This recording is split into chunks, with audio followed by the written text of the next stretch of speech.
ইরফান মায়রার ঠোঁট জোড়ায় বুড়ো আঙ্গুল চালিয়ে মৃদুস্বরে বলে, এসব ওঠাও এখান থেকে। মায়রা চোখ নামিয়ে রেখেছে, কাপা কণ্ঠে বলে, সরুন। ইরফান একটু ঝুঁকে মুখ নামিয়ে মায়রার কানের কাছে মুখ নিয়ে বিড়বিড়িয়ে বলে, স্টুপিড, এত সাজলে কেন? মায়রার শরীর শিরশির করে ওঠে। ইরফান ধীরে ধীরে মায়রার পুরো পিঠ জুড়ে হাতের বিচরণ চালায়। মায়রা ইরফানের বুকে শরীরের ভার ছাড়ে। ইরফান ডান হাত মায়রার চুলের ভাঁজে নিয়ে গালে হাত ডুবিয়ে মায়রার মুখ উঁচু করে। মায়রার চোখ বন্ধ। ইরফান বাঁ হাতে মায়রার কোমর জড়িয়ে মায়রাকে নিজের দিকে টেনে নেয়। মায়রার দিকে চেয়ে ইরফান শুকনো ঢোক গেলে মায়রা মিনমিন করে বলে, ছাড়ুন আমায়, আমি পানি খাবো। ইরফান মায়রার ঠোঁট জোড়ায় আঙ্গুল চালিয়ে গলা নামিয়ে বলে, ওয়েট, আগে এটা উঠিয়ে নেই। কথা বলে সাথে সাথেই মায়রার ঠোঁট জোড়া আঁকড়ে ধরে। মায়রা যেটুকু নিজের ওপর ভর দিয়ে দাঁড়িয়েছিল সেটুকুও ছেড়ে দেয়। ইরফান শক্ত করে মায়রাকে নিজের সাথে আগলে নেয়। মায়রা ইরফানকে ঠেলে। ইরফান মায়রার হাত দুটো বা হাতের মুঠোয় নেয়, ডান হাত ঘাড়ের পেছনে নেয়। প্রায় মিনিট পাঁচেক পরও মায়রা ছাড়া না পেয়ে ছটফটায়। ইরফান ভাবলে শিন। এক পর্যায়ে ইরফান মায়রাকে ছেড়ে দেয়। মায়রা হাঁপায়, মাথা নিচু করে চোখ মুখ খিচিয়ে রাখে। ইরফান মায়রার মুখ উঁচু করে মায়রার ভেজা ঠোঁট জোড়ায় হাত চালিয়ে ঠান্ডা গলায় বলে, ডিফারেন্ট টেস্ট। মায়রার শরীর মৃদু কাঁপছে। ইরফান আবারও বলে, এটা উঠছে না কেন স্টুপিড? মায়রা কিছু বলতে চায় তার আগেই ইরফান আবারও তার কাজে ব্যস্ত হয়। মায়রা নড়াচড়া করে, মনে মনে বিড়বিড় করে, অসভ্য লোক, এটা এটা ম্যাট লিপস্টিক। ইরফান মায়রাকে ছেড়ে আবারও তাকায় মায়রার ঠোঁট জোড়ার পানে। যেমন ছিল তেমনই আছে। ইরফান চিন্তিত কণ্ঠে বলে, আমার পার্সোনাল চকোলেট কখন পাবো? এসব কি লাগিয়েছো স্টুপিড? কথাটা বলে আবারও এগোতে নিলে মায়রা দু হাতে তার ঠোঁট চেপে অসহায় কণ্ঠে বলে, আর না। ইরফান মায়রার চোখের দিকে তাকায়, বিরক্ত কণ্ঠে বলে, ডোন্ট ডিস্টার্ব মি। কথাটা বলে মায়রার হাত সরিয়ে দেয়। এরপর আবারও নিজের গুরুত্বপূর্ণ কাজে ব্যস্ত হয়। মায়রার কান্না পায়। কি শুরু করেছে এই লোক? ছটফট করে। ইরফান এবার মায়রার লেহেঙ্গার পার্ট বাম কাঁধ থেকে ধীরে ধীরে অনেকটা নামিয়ে দেয়। মায়রা দু হাতে ইরফানকে গায়ের জোরে ধাক্কা দেয়। ইরফান বুঝতে না পারায় সামান্য পিছিয়ে যায়। মায়রার দিকে রেগে তাকায়। মায়রার গাল চেপে দাঁতে দাঁত চেপে বলে, স্টুপিড, কি প্রবলেম? মায়রার বন্ধ চোখের পাতা বেয়ে পানি গড়িয়ে পড়ে। ইরফান মায়রার গালে ভেজা অশ্রু দেখে মায়রার গাল ছেড়ে দেয়। মায়রার কাঁধের দিকে চোখ পড়লে দেখলো অনেকটা নামানো। ঢোক গিলে মায়রার মুখপানে তাকায়। বিরক্তির নিঃশ্বাস ফেলে ডান হাতে মায়রার জামা টেনে কাঁধ ঠেকে দেয়। বাঁ হাতে মায়রাকে নিজের সাথে জড়িয়ে মায়রার জামার চেইন লাগিয়ে দেয়। এরপর দু হাতের আঁচলায় মায়রার মুখ নিয়ে মৃদুস্বরে বলে, ডোন্ট ক্রাই, কিছু করছি না। কথাটা বলে দু হাতে মায়রার ভেজা গাল মুছে দেয়। মায়রা পিটপিট করে চোখ মেলে তাকায়। ইরফান শান্ত চোখে মায়রার দিকে চেয়ে আছে। মায়রা চোখ নামিয়ে মিনমিন করে বলে, সরি। ইরফান অবাক হয় মায়রার মুখে সরি শব্দটা শুনে। কিছু একটা ভেবে মায়রার আড়ালে ঠোঁট বাঁকিয়ে মৃদু হাসে। মৃদুস্বরে বলে, ইটস ওকে। ইরফানের ফোন বেজে ওঠে। ছেলেটা বিরক্ত হলেও ডান হাতে পকেট থেকে ফোন বের করে তার বাবার কল দেখে রিসিভ করে। ইরফান, তুমি কোথায়? এদিকে এসো, কাজ আছে। ইরফান ছোট্ট করে বলে, ওকে। এরপর মায়রাকে ছেড়ে দেয়। টাওয়াল নিয়ে মায়রার মুখের উপর ছুঁড়ে মেরে বলে, শাওয়ার দাও ফার্স্ট। মায়রা পিটপিট করে তাকায় ইরফানের দিকে। সে শাওয়ার নিলে এই বিয়ে বাড়িতে তাকে কেমন ফকিন্নি ফকিন্নি লাগবে না? ইরফানের কেন যেন রাগ লাগলো। চোখের পলকে মায়রাকে কোলে তুলে ওয়াশরুমে নিয়ে গিয়ে শাওয়ার ছেড়ে দেয়। মায়রা চেঁচিয়ে ওঠে। ইরফান নিজেও শাওয়ারের নিচে দাঁড়িয়ে দু হাতে মায়রাকে জড়িয়ে ধরে। মুখ নামিয়ে মায়রার গলায় মুখ গুজে দেয়।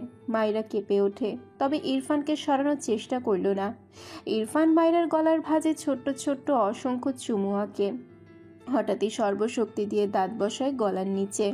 মায়রা ব্যথায় গুঙিয়ে ওঠে। ইরফান ছাড়ল না, এক চুল ছাড়ল না। ওভাবেই কতক্ষণ যে ধরে রাখলো, মায়রার মনে হচ্ছে জায়গাটা কেটে খুলে পড়ে যাবে। মেয়েটি ফুপিয়ে ওঠে। ইরফান তবুও ছাড়ল না।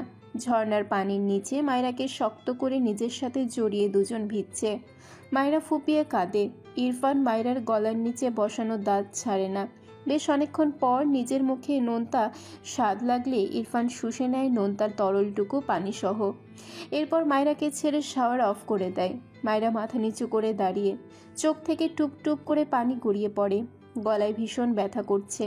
ইরফান ডান হাতে তার মুখে লেগে থাকা পানি ঝেড়ে দিল। এরপর মায়রার গলার নিচে কামড়ের স্থানটায় আলতো হাতে স্পর্শ করলে মায়রা ব্যথায় আর্তনাদ করে ওঠে। ইরফান কিছু বলল না। ভেজা গায়ে ওয়াশরুম থেকে বেরিয়ে কাভার থেকে মায়রার একটা জামা নিয়ে বাড়িয়ে দেয় মায়রার দিকে। মায়রা হঠাৎই রেগে ইরফানের উপর হামলে পড়ে। অসংখ্য কিলঘুষি দিতে দিতে কাঁদতে কাঁদতে বলে, অসভ্য লোক, আমায় ছিঁড়ে খেতে চান? আমি ব্যথা পেয়েছি, খবিশ লোক। ইরফান মায়রাকে আটকালো না। মায়রার দিকে শান্ত চোখে চেয়ে বলে, স্টুপিড গার্ল। মায়রা হাঁপিয়ে গিয়ে ইরফানের বুকে মাথা ঠেকিয়ে ফুপিয়ে কাঁদে। সে যে কেন কাঁদছে বুঝতে পারছে না। ইরফান মায়রাকে বাঁ হাতে জড়িয়ে ডান হাতে তাওয়াল তুলে নিয়ে মায়রার চুলগুলো মুছে দিতে থাকে। এরপর মায়রার কাঁধ থেকে জামা নামিয়ে দিলে মায়রা দ্রুত ইরফানের থেকে দূরে সরে দাঁড়িয়ে বলে, কি করছেন? ইরফান ভাবলেশীনভাবে বলে, চেঞ্জ করিয়ে দিচ্ছি, কাম। মায়রা দু হাতে চোখ মুছে মিনমিনে গলায় বলে, আমি করছি, আপনি যান প্লিজ। ইরফান গম্ভীর গলায় বলে, 2 মিনিটে না বেরোলে দরজা ভেঙে নিজ হাতে চেঞ্জ করিয়ে দিব। কথাটা বলে মায়রার জামা মায়রার মাথার উপর ছুঁড়ে দিয়ে ওয়াশরুম থেকে বেরিয়ে যায়। মায়রা খুব অল্প সময়ে চেঞ্জ করে। চোখ মুখ থেকে সব মেকআপ উঠিয়ে ওয়াশরুম থেকে বের হয়ে দেখলো ইরফান ভেজা পাঞ্জাবি বদলে সাদা শার্ট আর ব্রাউন কালার প্যান্ট গায়ে জড়িয়ে নিজেকে পরিপাটি করে নিয়েছে। ইরফান শার্টের হাতা গুটিয়ে ড্রয়ার থেকে মলম বের করে মায়রার দিকে এগিয়ে আসে। ফর্সা গলায় কামড় দেওয়ার স্থানটা কেমন লাল হয়ে ফুলে উঠেছে। ইরফান তীক্ষ্ণ চোখে চেয়ে ডান হাতে জায়গাটায় মলম লাগিয়ে দেয়। মায়রা চোখ মুখ কুঁচকে নেয় ব্যথায়। ইরফান চুপচাপ তার কাজ শেষ করে মলম রেখে দেয়। মায়রার মাথায় তাওয়াল পেঁচানো, মাথা নিচু করে দাঁড়িয়ে আছে। ইরফান মায়রার মাথায় পেঁচানো তাওয়াল টান মেরে খুলে দেয়। ভেজা চুলগুলো ঝরঝর করে পিঠে ঝরে পড়ে। ইরফান মায়রার মুখ দু হাতের আঁচলায় নিয়ে সময় ব্যয় না করে মায়রার ঠোঁট জোড়া আঁকড়ে ধরে। মায়রা কেঁপে ওঠে, দু হাতে ইরফানের বুকের কাছে শার্ট খামচে ধরে। কিছুক্ষণ পর ইরফান মায়রাকে ছেড়ে ঠান্ডা গলায় বলে, ইটস মাই পার্সোনাল চকোলেট। এর উপর ফালতু প্রলেপ দিলে থাপ্পড় দিয়ে সব দাঁত ফেলবো, স্টুপিড। এরপর মায়রাকে ছেড়ে টেবিলের উপর থেকে হাত ঘড়ি নিয়ে হাতে পড়তে পড়তে ঘর থেকে বেরোনোর উদ্দেশ্যে পা বাড়ায়। মায়রা চুপচাপ বেডের ওপর বাম কাত হয়ে শুয়ে পড়ে। এই ফকিন্নির বেশে সে বেরোবে না, তার চেয়ে ঘুমিয়ে নিক, সেই ভালো। এই লোকের তো তার সুখ সহ্য হয় না। ইরফান আর চোখে মায়রাকে দেখে ঠোঁট বাঁকিয়ে হাসল। বিয়ে বাড়িতে অনেক ছেলেরা এসেছে যারা অলরেডি মায়রাকে কত হাজারবার যে দেখেছে ভাবতে মেজাজ বিগড়ে যায়। এই প্রতিফলন ঘটিয়েছে হয়তো বাইট দিয়ে। সবচেয়ে বড় কথা, এখানে নাসিম এসেছে। ওর ব্লাড ফ্লাওয়ার কে আর একবার বারবিডল ডাকলে সে ভরা বিয়ে বাড়িতেই মারপিট শুরু করত, যা সে চায়নি। তাছাড়া সবাইকে পিটিয়ে হাত নোংরা করার চেয়ে তার ব্লাড ফ্লাওয়ার ঘরে থাকুক, সেও নিশ্চিন্তের কাজ করুক। ফায়েজ স্টেজে বসেছে। শুদ্ধ বেশ কিছুক্ষণ ফায়েজের পাশে দাঁড়িয়ে পায়চারি করল। আশেপাশে চোখ বুলিয়ে ফায়েজের উদ্দেশ্যে বলে, শালা স্বার্থপর, একা একা বিয়ে করতে কষ্ট লাগছে না? ফায়েজ বিরক্ত হয়ে বলে, বা যা ভাবতো, কবুল বলার আগেই তোর ছায়া আমার উপর ফেলিস না, ব্রিটিশের দাদা। শুদ্ধ কটকট দৃষ্টিতে তাকায় ফায়েজের দিকে। বিরক্ত হয়ে বাড়ির ভেতর পথ ধরে। মিশকা শুদ্ধর খালাতো বোন, যার আপন ভাই সাহেল আর ইরফানের বড় ফুপির মেয়ে। সে কিছুক্ষণ আগেই বিয়ে বাড়িতে এসেছে। তার ভাই হসপিটালে, মা আছে সেখানে। তার মাই তাকে জোর করে পাঠালো এখানে। কেউ ইনায়ের বিয়েতে না থাকলে খারাপ দেখায়। মিশকার কোলে একটা 6 মাসের বাচ্চা। শুদ্ধ বাড়ির ভেতর পা রাখলে মিশকার সাথে দেখা হয়ে যায়। শুদ্ধ হেসে বলে, আপু কেমন আছো? বাচ্চাটার গাল টেনে বলে। এর নাম যেন কি? মিশকা তার ছেলের দিকে চেয়ে বলে, মিরাজ। শুদ্ধ বাচ্চাটাকে কোলে নিয়ে বলে, দুলাভাই এসেছে। এসেছে, বাইরে গেল। শুদ্ধ বাচ্চাটার গালে দুটো চুমু খেয়ে হাসে। একটু দূরেই চোখ পড়লে ফারাকে দেখে হাসি মিলিয়ে যায়। ফারা ভেজা চোখে শুদ্ধর দিকে চেয়ে আছে। শুদ্ধ এই ব্যাপারে ফারাকে জ্বালালো না, বরং দ্রুত বাচ্চাটাকে মিশকার কোলে দিয়ে কিছু না বলেই ফারার দিকে এগিয়ে যায়। ফারা শুদ্ধকে তার দিকে এগিয়ে আসতে দেখে দ্রুত পায়ে এগিয়ে যেতে নিলে শুদ্ধ এক প্রকার দৌড়ে ফারার হাত টেনে ধরে। ফারা হাত মুচড়িয়ে বলে। আমার হাত ছাড়ো। শুদ্ধ বোঝানোর স্বরে বলে। তুমি আবার আমায় ভুল বুঝছো কেন ফারা? ফারা ভেজা কণ্ঠে হাত মুচড়াতে মুচড়াতে বলে। বুঝিনি, হাত ছাড়ো আমার। শুদ্ধ বোঝানোর স্বরে বলে। দেখো, ওর একটা বাচ্চা হয়ে গিয়েছে, আমার তো ছেলের মতো, ওকে আদর করেছি। তুমি চাও ওকে কোলে নিতে? ফারা বিরক্তি কণ্ঠে বলে। আমার বাচ্চা ভালো লাগে না, আমার হাত ছাড়ো। শুদ্ধ শব্দ করে হেসে ফেলল। ফারার হাত টেনে নিয়ে যেতে যেতে বলে। তুমি মিথ্যে বলতে একদমই কাঁচা ফারা। বলতে বলতে মিশকার সামনে গিয়ে দাঁড়ায়। এরপর শুদ্ধ মিশকার উদ্দেশ্যে বলে। আপু, আমার হবু বউয়ের কোলে তোমার বাচ্চাটাকে দাও তো, একটু অভিজ্ঞতা হবে তাহলে। শুদ্ধর হবু বউ সম্বন্ধনে ফারার কেমন যেন অদ্ভুত অনুভূতি হয়। ফারাকে দেখে মিশকা একটু বিব্রত বোধ করে। ফারার সাথে অনেক আগে কেমন জঘন্য বিহেভ করেছিল ভেবেই এমন লাগলো। তবে নিজেকে সামলে তার বাচ্চাকে ফারার দিকে এগিয়ে দিলে বাচ্চাটাও হাত মেলে দেয় ফারার দিকে। ফারা ছোট বাচ্চাটি তার কাছে আসার আবেদন ফিরিয়ে দিতে পারল না, বরং খুশিই হলো। কোলে নিয়ে বাচ্চাটির দিকে তাকিয়ে মৃদু হাসে। শুদ্ধ হেসে তাকিয়ে আছে ফারার দিকে। পকেট থেকে ফোন বের করে ফটাফট ফারা আর বাচ্চাটির অনেকগুলো পিক উঠাতে ব্যস্ত হয়। ফারা রেগে বলে। কি করছো? শুদ্ধ হেসে বলে। তোমাকে এতক্ষণ জঘন্য লাগছিল, বাচ্চাটাকে নিয়ে একটু ভালো লাগছে, এই সুযোগে তোমার পিক উঠিয়ে নিচ্ছি। মিশকা আপু তার বাচ্চাকে নিয়ে নিলে আবারও তোমার সৌন্দর্যে হারিয়ে যাবে। ফারা মিশকার কোলে বাচ্চাটি দিয়ে ধূপধাপ পা ফেলে এগিয়ে যায়। শুদ্ধ ফারার পিছু পিছু যায়। মিশকা হাসলো। শুদ্ধর সাথে যে কোনো ঘটনা ঘটেছিল সে তো ভুলেই গিয়েছিল বলতে গেলে। ফারাকে দেখে মনে পড়ল। ফারা ইনায়ের ঘরে এসে দেখলো মিশকা মেয়েটা ইনায়ের পাশে বসে আছে। ইনায়া বলে ওঠে। ইনায়ের মামাতো বোন মিশকা বলে ওঠে। তোর মাথায় তোর ফুফাতো ভাই রাতুল ভাইয়ের মতো গোবর ভরা, তাই উল্টা পাল্টা করিস। মিশকার কথায় সবাই হেসে ফেলল। ইনায়া কটমট দৃষ্টিতে মিশকারের দিকে চেয়ে থাকে। ইনায়ের ফুফাতো বোন মিশকা ইনায়াকে এক হাতে জড়িয়ে বলে। আরে আপু, আজকে ওর বিয়ে, আজকের দিনটা ওকে ছাড় দাও তোমরা। ফারার ভালো লাগলো না। যত যাই হোক, দিন শেষে এই মেয়েকে তার পছন্দ না, একটুও পছন্দ না। নীরবে ঘর থেকে বেরিয়ে যায়। ইনায়ের ঘর থেকে বেরিয়ে ফারা মায়রাকে খুঁজছে। অনেকক্ষণ আগে ইনায়ের ঘর থেকে বেরিয়েছে মায়রা। বলল খোপা খুলে গিয়েছে, 5 মিনিটে আসছে, অথচ ঘন্টা পার হলো, এখনো তো আসলো না। হাঁটতে হাঁটতে দেখলো শুদ্ধ ইরফানদের ড্রয়িং রুমে সোফায় গায়ে এলিয়ে চোখ বুজে আছে। বেশ কিছুক্ষণ চেয়ে রইল। শুদ্ধকে ক্লান্ত লাগছে। ফারা এগিয়ে যাওয়ার আগে একটি মেয়ে দেখে দাঁড়িয়ে যায়। মেয়েটি শুদ্ধকে ডাকে। ফারা ভ্রুকুচকে চেয়ে আছে। একটি মেয়ের ডাকে শুদ্ধ চোখ মেলে তাকায়। মেয়েটিকে সে চিনল না, তবে ইরফানের মামা বাড়ির দিকে কোনো আত্মীয় হবে হয়তো। শুদ্ধ ভ্রুকুচকে কিছু বলার আগে মেয়েটি হাত বাড়িয়ে বলে। শুদ্ধ হাসলো না, বিরক্ত হলো। বিয়ে বাড়ির এত কাজ রে, ভীষণ ক্লান্ত লাগছে। আশেপাশে এমন কেউ নেইও তাকে এক গ্লাস শরবত দেওয়ার মতো, কিন্তু এই মেয়ের কাছে চাইলো না। হাব ভাব ভালো না। কিছু না বলে আবারও চোখ বুঝলো। মেয়েটা বোকা চোখে তাকালো শুদ্ধর দিকে। একটু পর শুদ্ধ শরীর টানা দিয়ে চোখ মেলে মেয়েটাকে এখনো তার দিকে তাকিয়ে থাকতে দেখে এক রাম ধমক দেওয়ার জন্য মুখ খুলতে নিয়েও চেপে গেল। একটু দূরে ফারাকে দেখে হাজার ক্লান্তির মাঝেও একটু শান্তি লাগলো। ঠোঁটের কোণে হাসি ফুটল। অতঃপর মিটি মিটি হেসে মেয়েটির দিকে চেয়ে একটু শব্দ করে বলে। আমি শুদ্ধ, এক গ্লাস ঠান্ডা শরবত খাওয়া তো সুন্দরী। মেয়েটি খুশি হলো। এই বাড়িতে তার বহুবার আসা হয়েছে। ইরফানের মাকে খুব ভালোই চেনে। ইনায়ের সাথে তার ভালো সম্পর্ক, এই জন্য ইনায়ের বিয়েতে তার আশা এখন সার্থক লাগছে। শুদ্ধকে সে চেনে, ভালো লাগে তার এই ছেলেকে। শুদ্ধ হয়তো তাকে চেনে না। শুদ্ধর এত সুন্দর সম্বোধনে একটা আবদার পেয়ে মেয়েটা এক প্রকার মনে মনে নাচতে নাচতে যায়। ফারা কটমট দৃষ্টিতে শুদ্ধর দিকে চেয়ে আছে। সে গটগট পায়ে রান্নাঘরের দিকে গেল। গিয়ে দেখলো মেয়েটি শরবত বানাতে লেগে পড়েছে। ফারা ইরফানের মাকে বলল, আন্টি, গরম পানি আছে? রুমা নেওয়াজ ফারাকে রান্নাঘরে দেখে বলে, আরে আম্মু, তুমি এখানে এসেছো কেন? ফারা মেয়েটির দিকে তাকালো। হাত নিষ্পিস করছে ঠাস করে থাপ্পড় দেওয়ার জন্য। শুদ্ধর জন্য কেন শরবত বানাবে এই ভেবে। রুমা নেওয়াজ ভাবলেন গরম পানি দিয়ে হয়তো কিছু করবে। কাজের চাপে জিজ্ঞেস না করে একটা গ্লাসে অর্ধেকটা গরম পানি নিয়ে ফারার দিকে এগিয়ে দেয়। ফারা গ্লাসটা নিয়ে দ্রুত পায়ে বেরিয়ে শুদ্ধর কাছে এসে দাঁড়ায়। শুদ্ধ ফারাকে দেখে বলে, ফাড়া, সুন্দরীটার কি শরবত বানানো হলো? ফারা চোখের পলকে শুদ্ধর বা পায়ের হাঁটু বরাবর গরম পানি ঢেলে দেয়।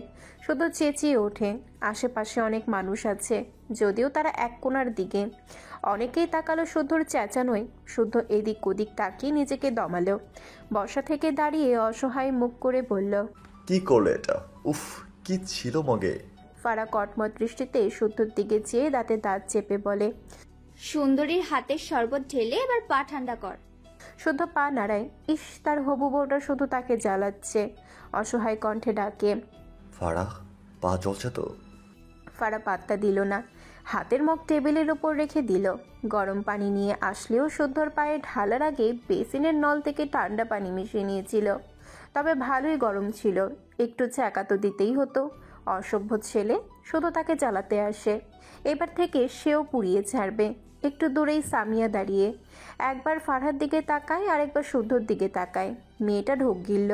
শুদ্ধর সাথে ফারহার কী সম্পর্ক সেটা ভেবেই কেমন করে যেন তাকিয়ে থাকলো। আবার ভাবলেও হয়তো চেনা জানা কেউ। সে তো শুদ্ধর পরিচিত সবাইকে চেনে না। একটু পর রান্নাঘর থেকে লিয়ানা মেয়েটা হাতে শরবত এনে শুদ্ধর দিকে এগিয়ে দিলে শুদ্ধ ফারহার দিকে তাকায়। ফারা কটমট দৃষ্টিতে এই মেয়ের দিকে চেয়ে আছে। শুদ্ধ মিকি হেসে ফারাকে ইশারায় দেখিয়ে দিয়ে বলল, ওকে দাও, আমি খেয়েছি। কথাটা বলে আবারও সোফায় বসলো। চোখ মুখ কুচকে পা মেলে দিল। ইস, তার হবু বউটার এত তেজ, শুধু তাকে পোড়ায়। ফারা অনেকটা এগিয়ে গেলে সামিয়া মেয়েটাকে দেখে দাঁড়িয়ে যায়। তখনই সেখানে শুদ্ধর মা এসে দাঁড়ায়। ফারাকে তিনি চেনেন, এর আগেও দেখেছে। তার ছেলের বন্ধু ফায়েজের বোন ফারা। আর এখন তো তাদের মেয়ে ইনায়ের ননদিনী। শুদ্ধর মা হেসে বলেন, ফারা আম্মু, কেমন আছো? ফারা শুদ্ধর মাকে দেখে ছোট্ট করে সালাম দেয়। মৃদু হেসে বলে, আলহামদুলিল্লাহ ভালো আন্টি, আপনি কেমন আছেন? শুদ্ধর মা মৃদু হেসে বলে, ভালো আছি মা। তুমি একা একা এখানে কি করছো? এমনিতেই এসেছিলাম আন্টি। আর চোখে সামিয়ার দিকে তাকায়। মেয়েটা এভাবে শুদ্ধর মায়ের পাশ ঘেঁষে আছে কেন বুঝল না। মায়েরা বলল মেয়েটা তার আম্মাজানের বৌমা। কৌতূহল দমাতে না পেরে আমতা আমতা করে সামিয়াকে ইশারা করে জিজ্ঞেস করে, ও আপনার কি হয় আন্টি? ত্রিনা বেগম সামিয়ার এক হাত ধরে বললেন, এটা আমার বৌমা। তুমি তো শুদ্ধকে চেনো, তোমার ভাইয়ের বন্ধু সামিয়া ওর বউ। ফারা বিস্ময় নিয়ে সামিয়া মেয়েটার দিকে তাকায়। সামিয়া মৃদু হেসে তাকিয়ে আছে ফারার দিকে। ফারা ঢোক গিলল। কোনো রকমে বলে, উনার বিয়ে? ত্রিনা বেগম কথার মাঝে মৃদু হেসে বলে, ঠিক করে রেখেছি। আমাদের ইনেয়ার বিয়ের পরপরই ছেলেটার হাতে বউ তুলে দেব। ফারা কি বলবে বুঝতে পারছে না। ত্রিনা বেগম শুদ্ধর খালার ডাকে সামনের দিকে এগিয়ে যেতে যেতে বলেন, তোমরা এদিকে এসো মা। ফারার সামিয়ার অনামিকা আঙ্গুলে একটা আংটি চোখে পড়ল। মেয়েটার চোখ ঝাপসা। ঢোক গিলে সামিয়াকে জিজ্ঞেস করে, আপু একটা কথা জিজ্ঞেস করে? সামিয়া মাথা নেড়ে বলে, জি আপু বলুন।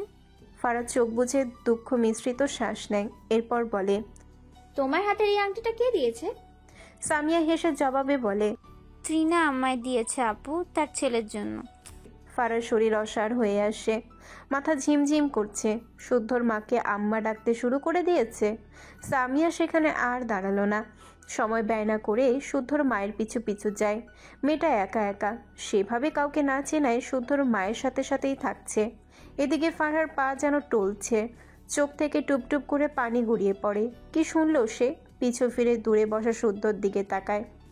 ধীর পায়ে গিয়ে যায়। পা চলছে না, তবুও টেনেই নিয়ে যায়। শুদ্ধর পাশে দাঁড়িয়ে কান্না মিশ্রিত গলায় ডাকে, শুদ্ধ ভাই। শুদ্ধ পা মেলে বসে ফোন স্ক্রোল করছিল। ফারার অন্যরকম কণ্ঠ শুনে মাথা তুলে তাকায়। ফারার চোখ মুখ লাল, সাথে চোখের পানিতে গাল ভেজা। শুদ্ধ ব্রু কুচকে চায় ফারার দিকে। এভাবে কাঁদছে কেন মেয়েটা? দ্রুত বসা থেকে দাঁড়িয়ে প্যান্টের পকেটে ফোন রেখে বলে, কাঁদছো কেন ফাড়া? কি হয়েছে? ফারার চোখ থেকে টুপটুপ করে পানি গড়িয়ে পড়ে। শুদ্ধ আশেপাশে তাকায়। এরপর ফারার দিকে তাকায়। তাকে মলম লাগাতে না পারলে ফারা যে কান্না করে তা তো জানে শুদ্ধ। গলায় নামিয়ে বলে, ফাড়া, কান্না করো না। দেখো, অনেক মানুষ। আমার পায়ে তেমন জ্বলছে না, এমনি ঠিক হয়ে যাবে। প্লিজ কান্না থামাও। ফারা নীরব চোখে শুদ্ধর দিকে চেয়ে টুপটুপ করে অশ্রু বিসর্জন দেয়। শুদ্ধ কপাল চাপড়ালো। এই মেয়েকে নিয়ে আর পারা যায় না। ফারার হাত তার ডান হাতের মুঠোয় নিয়ে এগিয়ে যেতে যেতে বলে, আচ্ছা আসো, নিজ হাতে মলম লাগিয়ে দিও, তবুও কান্না থামাও। এই বাড়িতে শুদ্ধর বরাদ্দকৃত রুমে গিয়ে ড্রয়ার থেকে একটা মলম এনে বেডের ওপর বসে, পা মেলে বা পায়ের প্যান্টের উপরে তুলতে নেয় আর বলে, নাও মলম লাগাও, নিজেই পোড়াও, নিজেই কাঁদো। এত প্রেম কোনখানে রাখি আমি? ফারা হঠাৎই শব্দ করে কেঁদে দেয়। শুদ্ধ থতমত খেয়ে তাকায় ফারার দিকে। দ্রুত বেড থেকে নেমে ফারার সামনে দাঁড়িয়ে জিজ্ঞেস করে, ফারা কি হয়েছে? ফারা কাঁদতে কাঁদতে হেঁচকে উঠে গিয়েছে। শুদ্ধ বিস্ময় কণ্ঠে বলে, ফারা কান্না থামাও, এটা বিয়ে বাড়ি, বাড়ি ভর্তি মানুষ, কেউ শুনে ফেলবে তো। ফারা শুনল না। কাঁদতে কাঁদতে বিড়বিড় করে কি যেন বলে। শুদ্ধর কপালে চিন্তার ভাঁজ। ফারা তো এভাবে কাঁদার মেয়ে নয়। বিচলিত হলো তার ফারা এভাবে কাঁদছে কেন? সেও তো কাঁদায়, এভাবে তো কাঁদে না। এত দুঃখ থাকে না সে কান্নায়। শুদ্ধ অসহায় কণ্ঠে বলে, ফারা প্লিজ এভাবে কান্না করো না, কি হয়েছে তোমার? এদিকে কেউ চলে আসলে আমাদের উল্টাপাল্টা ভাববে। ফারা আগের মতোই কাঁদতে থাকে। শুদ্ধ দোনামোনা করে দু হাতের ফারার গাল আগলে নিয়ে অসহায় কণ্ঠে বলে, আমার কাজে বেশি কষ্ট পেয়েছ? ওই মেয়েকে আমি চিনি না ফারা, বিলিভ মি, ও একদমই সুন্দরী নয়, আর কাউকে সুন্দরী বলবো না। একটু থেমে বলে, মিশকা আপুর সাথে কথা বলেছি বলে কষ্ট পেয়েছ? ওকে, আর বলবো না, তার বাচ্চার সাথেও বলবো না, পাক্কা? প্লিজ কান্না অফ করো। ফারাকে আগের মতোই কাঁদতে দেখে শুদ্ধর মুখে অসহায়ত্ব ফুটে ওঠে। মৃদুস্বরে বলে, আমার ফারা প্লিজ কান্না থামাও, এভাবে কাঁদলে আমার কষ্ট হয়। ফারা পিটপিট করে তাকায় শুদ্ধর দিকে। দু হাতে শুদ্ধকে ধাক্কা দিয়ে কাঁদতে কাঁদতে বলে, তুমি খুব খারাপ শুদ্ধ ভাই, সব সময় আমাকে কাঁদাও। শুদ্ধ ফারার দুগাল মুছে দিয়ে বলে, আচ্ছা আর কাঁদাবো না। কেন কেঁদেছ এবার বলো। ফারা রেগে শুদ্ধর হাত ঝাড়া মেরে সরিয়ে দেয়। শুদ্ধ কিছু বলল না। সে ফারার দিকে অবাক হয়ে চেয়ে আছে। ফারা কাঁদতে কাঁদতে মেঝেতে হাঁটু মেরে বসে পড়ে, শব্দ করে কাঁদে। শুদ্ধর বুকের বাঁ পাশে কেমন চিনচিন করল। ফারার এই কান্নায় এত দুঃখ মেশানো কেন? তার ভালোবাসার কান্নাময় বেদনার ছেলেটাকে আষ্টে পৃষ্ঠে জড়িয়ে ধরল যেন।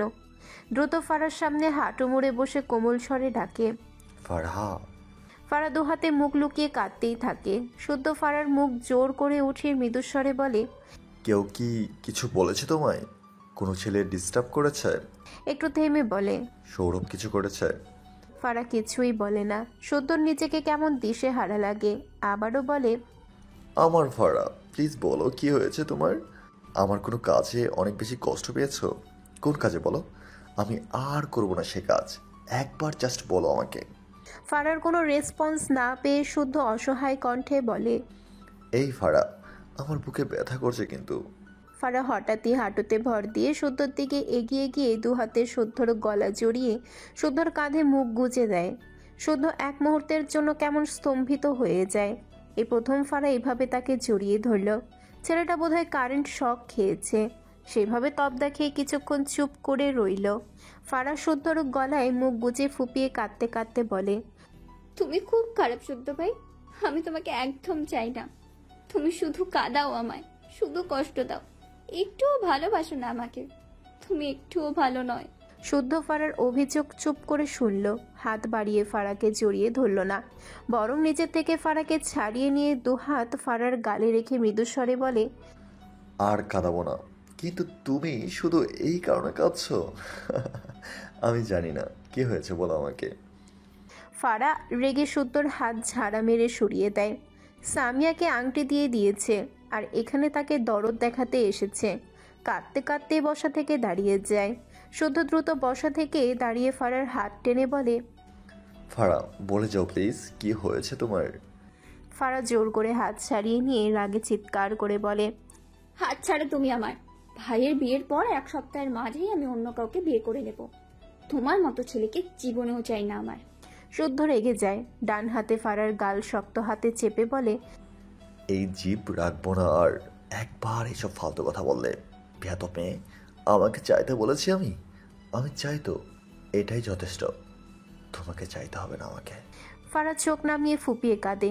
শুদ্ধ ফারার গাল ছেড়ে চোখ বুজে শ্বাস নেয়, নিজেকে দমিয়ে নেয়। এরপর চোখ খুলে দু হাতে ফারার গাল আলতো ছুঁয়ে অনুতপ্ত স্বরে বলে, সরি, ব্যথা পেয়েছ? ফারা কিছু বলে না, নীরবে কেঁদে ভাসায়। শুদ্ধ আবারও আদরে স্বরে জিজ্ঞেস করে, কি হয়েছে ফারা, বলো। না বললে শুধরাবো কি করে বলো তো? যে কারণে কষ্ট পাচ্ছ তার অস্তিত্ব রাখবো না, একবার শুধু বলো আমায়। ফারা কিছু বলল না। তার গালে রাখা শুদ্ধর দু হাত তার দু হাতে ঝাড়া মেরে ছড়িয়ে নেয়। এরপর নিজের দু হাতে মুখ মুছে ধুক ধাপ পা ফেলে ঘর থেকে বেরিয়ে যায়। শুদ্ধ অসহায় চোখে চেয়ে রইল। চোখ দুটো কেমন লাল হয়ে গিয়েছে শুদ্ধর। কি হয়েছে ফারার, সে তো বুঝতে পারছে না। মেয়েটার যা জেদ, বলছে না মানে বলবেই না। এখন কি করবে সে? উফ, মাথা যন্ত্রণা শুরু হলো। এসব আর নেওয়া যায় না। মায়েরা ইরফানের ঘরের বেডের উপর হাঁটুতে থুতনি ঠেকিয়ে চুপ করে বসে আছে। ঘাড় উঁচিয়ে একবার ঘড়িতে সময় দেখল, বিকেল 4টে বাজে। তার কান্না পাচ্ছে। সে কত কিছু প্ল্যান করে রেখেছিল ইনায়ের বিয়ের জন্য। সব ভেস্তে দিয়েছে এই লোকটা। সবাই মজা করছে আর সে ঘরে শোক পালন করছে। ভাবতে ভাবতে সত্যি সত্যি চোখ থেকে পানি গড়িয়ে পড়ল। কিছুক্ষণ আগে রীতা এসে ঘরে 1 প্লেট খাবার দিয়ে গিয়েছে। খাবে না সে, ঘাপটি মেরে বসে আছে। ওই নির্দয় লোকটাই খাক, বাইরে ঘুরে বেড়াক, সব ওই লোকটাই করুক, সে কিছুই করবে না। হঠাৎই দরজা খোলার শব্দ পেয়ে মায়েরার ডান দিকে ঘাড় ঘুরিয়ে দরজার দিকে তাকিয়ে ইরফানকে দেখে। দ্রুত উল্টো ঘুরে শুয়ে চোখ বুজে নেয়, দেখবেই না এই অসভ্য লোককে। ইরফান ঘরের দরজা আটকে দ্রুত পায়ে এগিয়ে আসে মায়েরার দিকে। টেবিলে খাবার ভর্তি প্লেট দেখে বিরক্ত হলো। কমপক্ষে 45 মিনিট আগে এর ঘরে খাবার পাঠিয়েছে, অথচ এই স্টুপিড এখনো খায়নি। গম্ভীর গলায় বলে, স্টুপিড খাওনি কেন? মায়েরা ঘাপটি মেরে চোখ বুজে রইল। ইরফান মায়েরার হাত ধরে টেনে বসিয়ে দেয়, ধমকে বলে, থাপ্পড় দিয়ে সব দাঁত ফেলবো, কি প্রবলেম? মায়েরা বিরক্ত হয়ে যায়। ইরফানের হাত ঝাড়া মেরে সরিয়ে রেগে বলে, খাবো না আমি, আপনি জানতো অসহ্য লোক একটা। কথাটা বলে আবারও ঠাস করে শুয়ে পড়ে। ইরফান রেগে যায়। এই হাঁটুর বয়সী মেয়ে তাকে রাগ দেখাচ্ছে। ব্যাপারটা হজম হয় না তার। ইরফান আবারও টান মেরে মায়েরাকে বসিয়ে দেয়, দাঁতে দাঁত চেপে বলে, আমাকে রাগিও না, চুপচাপ খেয়ে নাও ফার্স্ট, আমাকে যেতে হবে। মায়েরা চিল্লিয়ে বলে, তো যান, আপনাকে কে ধরে রেখেছে? ইরফান রেগে মায়েরার গাল চেপে শক্ত করে ধরে। স্টুপিড চিৎকার করছো কেন? খেতে বলেছি আমি। মায়েরা কান্নার ভান করে ইরফানের বুকে ধাক্কা দিয়ে বলে, আমার খিদে পায়নি, খাবো না আমি, সরুন। ইরফান মায়েরার গাল ছেড়ে দেয়, একটু পিছিয়ে গিয়ে গম্ভীর গলায় বলে, it's okay, I will it, I am very hungry. কথাটা বলে হাত ঘড়ি খুলে টেবিলের উপর রাখলো। এরপর শার্টের বোতাম একে একে খুলতে লাগলো। মায়েরা পিটপিট করে চেয়ে আছে ইরফানের দিকে। খাওয়ার জন্য শার্ট খুলতে হয়? অবাক হয়ে বলল, তো খান, কিন্তু আপনি কাপড় পরে খেতে পারেন না? ইরফান ভ্রু কুচকে মায়েরার দিকে তীক্ষ্ণ চোখে চেয়ে বলে, নো, মানুষ খাওয়ার জন্য সব খুলে ফেলতে হয়। মায়েরা অবাক হয়ে বলে, মানে আপনি কোন মানুষকে খাবেন? ইরফান গায়ের শার্ট খুলে ছুঁড়ে ফেলে বলে, তোমাকে। মায়েরা চোখ বড় বড় করে তাকায়, আমতা আমতা করে বলে, মানে? কথাটা বলে কোনো রকমে ধীরে ধীরে ডান দিকে সরে গিয়ে বেড থেকে নামতে গেলে ইরফান বেডের উপর উঠে মায়েরাকে টেনে ঠাস করে শুইয়ে দেয়। মায়েরা চিৎপটাং হয়ে পড়ে যায়। দ্রুত উঠতে নিলে ইরফান মায়েরার উপর শুয়ে তার দু হাতে মায়েরার দু হাত চেপে ধরে বেডের সাথে। মায়েরা অসহায় কণ্ঠে বলে, হায় আল্লাহ, কি করছেন, ছাড়ুন আমায়। ইরফান মায়েরার গলায় মুখ গুজে লম্বা শ্বাস টানে। মায়েরা কেঁপে ওঠে, কান্না মাখা গলায় বলে, সরুন, আপনি কি ভারী, ভর্তা হয়ে গেলাম আমি। ইরফান মায়েরার গলায় নাক ঘেঁষে শীতল কণ্ঠে বিড়বিড়িয়ে বলে, ডোন্ট ডিস্টার্ব মি স্টুপিড, তোমাকে খেতে দাও। শুদ্ধ দ্রুত ঘর থেকে বেরিয়ে ফারার হাত ধরে টেনে আবারও ঘরের ভেতর আনে। এরপর দরজা আটকে দেয়। ফারা চেঁচিয়ে উঠতে চাইলে শুদ্ধ ফারার মুখ চেপে বলে, ফারা, বাচ্চামি করবে না, কেউ আসলে কি হবে? হ্যাঁ, চুপ করে থাকো। কথাটা বলে শুদ্ধ ফারার মুখ থেকে হাত সরিয়ে নেয়। ফারা শব্দ করে চেঁচামেচি করল না, কিন্তু রেগে বলে, আমাকে নিয়ে আসলে কেন? শুদ্ধ ভ্রু কুচকে বলে, কান্নার কারণ না বললে যেতে পারবে না, ফার্স্ট বলো। ফারা মাথা নিচু করে থাকে, চোখ ভেজা, তার ভীষণ অস্বস্তি হচ্ছে। হঠাৎই শুদ্ধর সামনে কিভাবে কাঁদলো, আবার নিজে থেকে জড়িয়েও ধরেছে। ভাবতেই তীব্র অস্বস্তিরা আষ্টে পৃষ্ঠে জড়িয়ে ধরল তাকে। শুদ্ধ রেগে বলে, ফারা, আমি আর কত বলবো? কান্নার কারণটা বলো আমাকে, নয়তো মার খাইয়ে কাঁদাবো এবার। ফারা ঢোক গিলে মাথা তুলে তাকায়, চোখের কোণে পানি, চাইছে না আর কাঁদতে, তবে মন তো শুনছে না। নাক টেনে বলে, তুমি অন্য কাউকে বিয়ে করতে চাও শুদ্ধ ভাই? ফারার কথা শুনে শুদ্ধ কেমন করে যেন তাকায়, ঠান্ডা গলায় উত্তর দেয়,